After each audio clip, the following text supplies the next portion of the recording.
নমস্কার, গুরু প্রণাম জানিয়ে আজকে আমি ভিডিও শুরু করছি।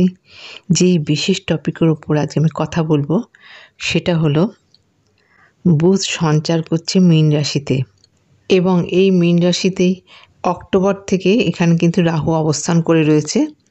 7 মার্চ যখন বুধ সেখানে প্রবেশ করবে তার ইম্প্যাক্ট কী ধরনের হতে থাকবে, এবং 14 মার্চ সেখানে রবিও প্রবেশ করবে। রাহু, রবি এবং বুধ একত্রিত থাকবে এবং 26 মার্চ পর্যন্ত বুধ কিন্তু এখানেই থাকবে। 14 মার্চে সেখানে রবিও প্রবেশ করবে। সুতরাং রবি, বুধ এবং রাহুর একটা কম্বিনেশন এখানে একসঙ্গে থাকছে। এখানে বুধ নিচস্থ হয়, ডেবিলিটেড হয়, অর্থাৎ নিচস্থ বুধ এবং রাহুর যে একত্রিত সহাবস্থান, রাহু, বুধ এবং রবি, এর ফল ঠিক কী ধরনের হতে পারে প্রত্যেক জাতক জাতিকা সেই সম্বন্ধে আজকে আপনাদের বিস্তারিত জানাবো। বুধ আমাদের communication, calculation, travel, intelligence, documents, nervous system, unexpected experience, political communication, connection, connecting part, logical, এগুলো কিন্তু আমরা বুধের কারকতার মধ্যে পাই। এই আমাদের মানব জীবনে কিন্তু বুধের এই কারকতাগুলো দৈনন্দিন জীবনে কাজ করে থাকে। 18 বছর পর মীন রাশিতে রাহু এবং বুধের সংযোগ স্থাপন হচ্ছে। রাহু বুধের সংযোগ এখানে একটা জড়ত্ব দোষের সৃষ্টি করবে, এবং এখানে বুধ যেহেতু নিচস্থ হচ্ছে, দ্বাদশ ঘর আমাদের কালপুরুষের দ্বাদশ ঘর মীন রাশি, দ্বাদশ ঘর জলরাশি। মীন রাশি আমাদের inner healing, intuition, spiritual, emotional intelligence, exist without physical body, dream, expenditure, foreign, loss, hospitalisation, এগুলো কিন্তু নির্দেশ করে আমাদের দ্বাদশ ঘর, কালপুরুষের দ্বাদশ ঘর অর্থাৎ মীন রাশি। বুধের অবস্থান যে কী ধরনের ইম্প্যাক্ট ফেলবে সেটা বিশেষভাবে কিন্তু গুরুত্বপূর্ণ হতে চলেছে। 7 মার্চ সকাল 9:22 বুধ মীন রাশিতে প্রবেশ করছে। আমি এখানে প্রত্যেক রাশি সাপেক্ষে মেইন কিছু সাবজেক্টের ওপর, প্রত্যেকটা রাশির মেইন কিছু ঘটনার ওপর, ইভেন্টসের ওপর আমি বলবো। মেষ রাশির তৃতীয়পতি এবং ষষ্ঠপতি বুধ দ্বাদশে কিন্তু অবস্থান করছে নিচস্থ হয়ে, রাহু যুক্ত হয়ে, এবং রবিও সেখানে 14 তারিখের পর প্রবেশ করছে। সুতরাং এই মীন রাশির জন্য কিন্তু ঘুমের কিন্তু একটু ব্যাঘাত মীন রাশির জাতক জাতিকাদের হতে পারে। নিশ্চিন্তে ঘুম যেটাকে আমরা বলি, সেখান থেকে কিন্তু কোনো অসুবিধা আসতে পারে। এই ট্রানজিটে বাড়তি কোনো খরচ কিন্তু এই ট্রানজিটে আপনাদের হতে পারে। দ্বিতীয়, কোনো রকম ইনফেকশান, সেটা নার্ভাস সিস্টেমের ওপর বিশেষভাবে বা লিভারের ওপর বিশেষভাবে কিন্তু প্রভাব ফেলতে পারে। পায়ের কোনো সমস্যা এই সময় বৃদ্ধি পেতে পারে। ফরেন ট্রিপ এই সময় আপনাদের জন্য বেনিফিট হতে পারে, কিন্তু সেখানে গিয়ে কোনো রকম সমস্যার সৃষ্টিও হওয়ার সম্ভাবনা থাকছে। বসের সাথে বা কলিগের সাথে যখন কোনো কথা আলোচনা করবেন বা ডিসকাস করবেন, বসের সাথে বা কলিগের সাথে একটু কেয়ারফুলভাবে কিন্তু আপনাদের মেশার সময় কিন্তু একটু কেয়ারফুল যে কোনোভাবে কিন্তু একটা বদনাম, একটা ব্লেম কিন্তু আপনাদের উপর আসতে পারে, বা মতের অমিল বসের সাথে হতে পারে। পরিশ্রম প্রচুর হবে, তবে গেইন কিন্তু এই ট্রানজিটে আপনাদের হবে। আনএক্সপেক্টেড গেইন কিন্তু এই ট্রানজিটে আপনারা পাবেন। এবং স্যালারির জন্য একটু দুশ্চিন্তা থাকতে পারে। মানি ফ্লোয়িং কিন্তু ভালো থাকবে আপনাদের এই সময়। বুদ্ধি যখন আপনাদের কাজ করবে খুব বেশি হয়তো ওভার থিঙ্কিং করে ফেলতে পারেন, বা আপনাদের হয়তো ইন্টেলিজেন্সকে এমনভাবে কাজে লাগাবেন এই সময় কিন্তু তখন কিন্তু সেটা ক্ষতির কারণ হতে পারে। তবে ফরেন যাওয়ার জন্য ভীষণ ভালো টাইম থাকছে এটা। বিবাহিত জীবনে কোনো সমস্যা কিন্তু এই সময় আসার সম্ভাবনা থাকছে। বিশেষ করে 7 তারিখ থেকে 13 তারিখ পর্যন্ত কিন্তু এই সম্ভাবনা বিশেষভাবে থাকছে, যখন নক্ষত্র ওয়াইজ রাহু এবং বুধের একত্রিত একই লেভেলে থাকবে, একই সংযোগে থাকবে। সে কটা দিন একটু কনসাস থাকবেন, তারপরে কিন্তু জায়গাটা ঠিক হতে শুরু করবে।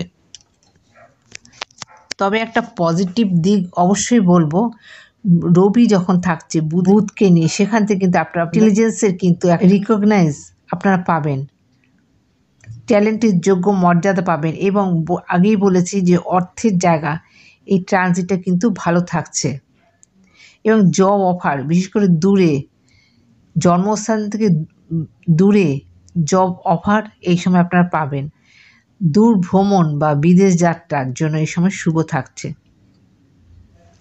বৃষ রাশির জন্য বলবো, আপনাদের একাদশে এই ট্রানজিট হচ্ছে, শুভ থাকছে এই ট্রানজিট আপনাদের জন্য।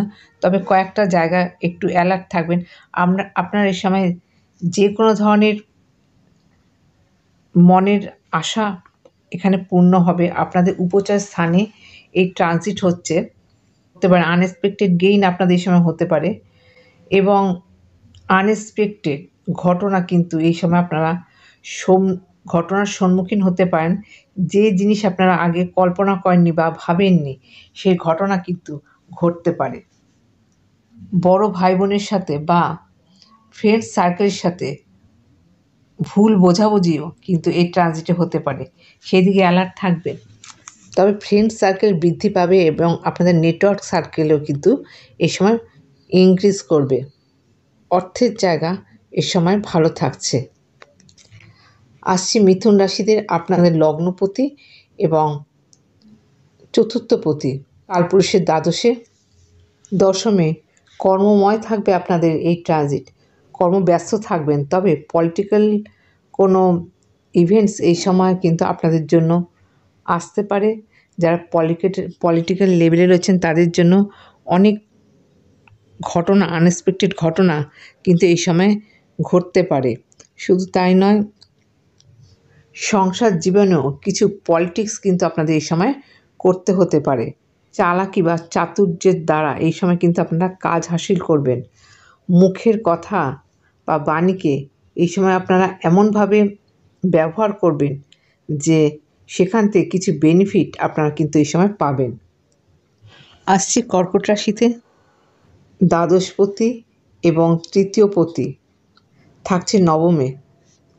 দূরযাত্রা হতে পারে, দূর ভ্রমণ হতে পারে, ট্রাভেল করতে হতে পারে দূরস্থানে, এক জায়গা থেকে আরেক জায়গায় যাওয়া, এটা কিন্তু এই ট্রানজিটে আপনাদের হবে। এবং উচ্চ শিক্ষা যোগ এই ট্রানজিটে আপনাদের জন্য আছে। ভাগ্যের ফুল সাপোর্ট, লাক ফেভার কিন্তু এই সময় আপনার থাকছে। বুদ্ধির দোষে অনেক সময় দেখা যাবে কোনো আনএক্সপেক্টেড ঘটনা ঘটে যেতে পারে। বুদ্ধিকে আপনাদের ঠিকভাবে কাজে লাগাতে হবে। স্পিরিচুয়ালিটি বৃদ্ধি পাবে। সিংহ রাশির দ্বিতীয়পতি এবং একাদশপতি থাকছে আপনাদের অষ্টমে। অর্থের জায়গায় এই সময় ভালো থাকলেও সেভিংস করতে একটু অসুবিধা হতে পারে, বা এই সময় অর্থ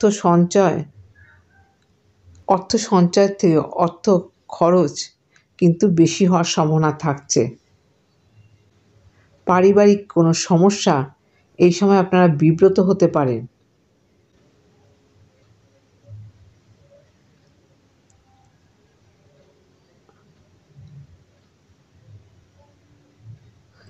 জন্য কোনো বিষক্রিয়া বা খাদ্যদ্রব্যের জন্য কোনো হজমের গণ্ডগোল আর শারীরিক কোনো সমস্যা আসতে পারে। নার্ভাস সিস্টেমে কোনো সমস্যা আপনাদের কষ্ট দিতে পারে। ভোকাল কর্ডে কোনো অসুবিধা কিন্তু এই ট্রানজিটে আসতে পারে। যে কোনো কাজ করতে একটু বাধার সম্মুখীন এই সময় হবেন, কিন্তু 13 থেকে 14 তারিখের পর সেটা কিন্তু আস্তে আস্তে রিমুভ করতে শুরু করবে। কন্যা রাশির জন্য, কন্যা রাশির লগ্নপতি এবং থাকছে সপ্তমে। বিবাহিত জীবনে কোনো সমস্যা এই সময় আসতে পারে, সেটা বিশেষ করে এই 7 তারিখ থেকে 13 তারিখের মধ্যে আস্তে আস্তে সেই জায়গাটা সলভ হতে থাকবে। ব্যবসার জায়গা ভালো থাকছে, মানি ইনক্রিজ করবে এবং যারা ব্যবসায়ী, যারা বিজনেসম্যান, ডিজিটাল মার্কেট, শেয়ার মার্কেটে রয়েছেন তাদের জন্য এই সময়টা ভালো থাকছে। তবে যে কোনো ডকুমেন্টস সই করার জন্য বা ডকুমেন্টস রাখার প্রয়োজন আছে, তার কারণ এখান থেকে কিন্তু কোনো প্রবলেম সৃষ্টি হতে পারে। পার্টনারের কাছ থেকে কোনো সমস্যা এই সময় আসতে পারে। আসছে তুলা রাশি। তুলা রাশির ষষ্ঠে এই ট্রানজিট থাকছে। লিভার এবং পায়ের কোনো সমস্যা, পায়ের পাতার কোনো সমস্যা আপনার সময় কষ্ট পেতে পারেন। নার্ভাস সিস্টেম এবং লিভারের কোনো সমস্যা এই সময় আপনারা কষ্ট পেতে পারেন। পায়ের পাতায় কোনো সমস্যা এই সময় আসতে পারে। ইনফেকশান যে কোনো ধরনের এই সময় হতে পারে। তবে এই সময় শত্রু কিন্তু পরাজিত হবে। যারা মামলা মোকদ্দমায় জড়িত আছেন তাদের জন্য এই সময় কিন্তু বিশেষভাবে শুভ থাকছে। জবের জায়গাও বিশেষ শুভ থাকছে। যে কোনো ধরনের জব অফার কিন্তু এই সময় আপনারা পাবেন এবং সেখান থেকে একটা বেনিফিট কিন্তু আপনারা পাবেন এই ট্রানজিটে। আসছি বৃশ্চিক রাশিতে। বৃশ্চিক রাশির পঞ্চমে ট্রানজিট থাকছে। সন্তানের জন্য কিছু চিন্তা বা সমস্যা এই ট্রানজিটে থাকতে পারে। যারা প্রেম প্রীতি ভালোবাসার সাথে জড়িয়ে আছেন তারা সাবধানে থাকবেন। কোনো ধরনের আনএক্সপেক্টেড এক্সপিরিয়েন্স কিন্তু এই সময় আপনাদের হতে পারে। কোনো শৌখিন দ্রব্য আপনারা এই সময় কিনতে পারেন বা ঘরে আনতে পারেন নিজেদের আনন্দের জন্য বা রিল্যাক্সেশন বা ল্যাভিশ লাইফ লিড করার জন্য। আপনারা কিন্তু এই সময় বেশ কিছু অর্থ খরচ করবেন এবং আমোদ প্রমোদ কিন্তু আপনাদের এই সময় থাকছে। নিজেদেরকে মানে আনন্দে রাখার চেষ্টা করবেন। আসছি ধনুরাশি। ধনুরাশির চতুর্থে এই ট্রানজিট থাকছে। মেন্টাল পিস কিন্তু ব্যাহত হতে পারে। মনের মধ্যে একটা অস্থিরতা কাজ করতে পারে। প্রাইমারি এডুকেশানে ডিস্টার্ব আসতে পারে, বিশেষ করে 7 তারিখ থেকে 13 তারিখের মধ্যে। তারপর আস্তে আস্তে জায়গাটা ক্লিয়ার হতে শুরু করবে। মায়ের শরীরের দিকে এই সময় একটু লক্ষ্য রাখবেন। তবে বাড়ি ঘর কেনার জন্য এই সময় কিন্তু ভালো থাকছে। বাড়ি গাড়ি কেনার জন্য এই টাইম পারফেক্ট থাকছে, এই সময় ভালো থাকছে। ধনুরাশির তৃতীয় এই ট্রানজিট থাকছে। ছোট ভাই বোনের সাথে মনের অমিল হতে পারে বা সাময়িক কোনো সমস্যা আসতে পারে। নেটওয়ার্ক সার্কেল বৃদ্ধি পাবে।